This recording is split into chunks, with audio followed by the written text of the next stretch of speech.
नागपुर में जेसीबी चोरी के मामले में पुलिस को बड़ी सफलता मिली है। पुलिस ने चोरी की गई जेसीबी बरामद करते हुए एक आरोपी को गिरफ्तार किया है। गिरफ्तार आरोपी को अदालत में पेश कर आगे की कानूनी कार्रवाई की गई। पुलिस के मुताबिक भिलगांव क्षेत्र के नागलोक कॉलोनी में शिकायतकर्ता योगेश चंद्रकांत मुंडे की जेसीबी खड़ी थी। इस दौरान 33 वर्षीय आरोपी इरफान शेख जब्बार ने अपने साथियों के साथ मिलकर कथित तौर पर जेसीबी चोरी कर ली।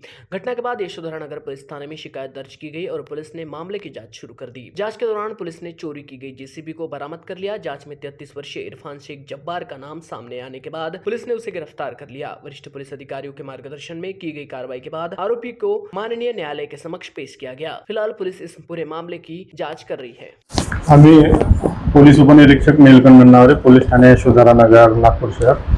पोलीस ठाणे यशोधरा नगर येथे अपराध क्रमांक 530/2026 कलम 332 भारतीय न्याय संहिता अन्वये दाखल असून योगेश चंद्रकांतजी मुंडे यांची जेसीबी होती Bank of India Naglok colony plot number 1 Bhilgaon police station येथे ठेवलेली होती।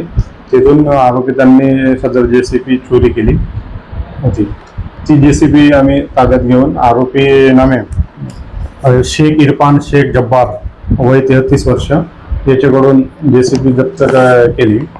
सदर आरोपीस मान्य पोलीस उपायुक्त साहेब नित्यानंद झा साहेब, सहायक पोलीस आयुक्त कळमना विभाग श्री रोहित ओवाड साहेब, पोलीस वरिष्ठ पोलीस निरीक्षक साहेब युनिस शेख साहेब व आमचे तपास पथकांनी मिळून सदर आरोपीचा शोध घेऊन आरोपीस अटक करून मान्य न्यायालयासमोर हजर केले असता दिनांक 13/8/2026 पासून पोलीस कस्टडी दिली आहे।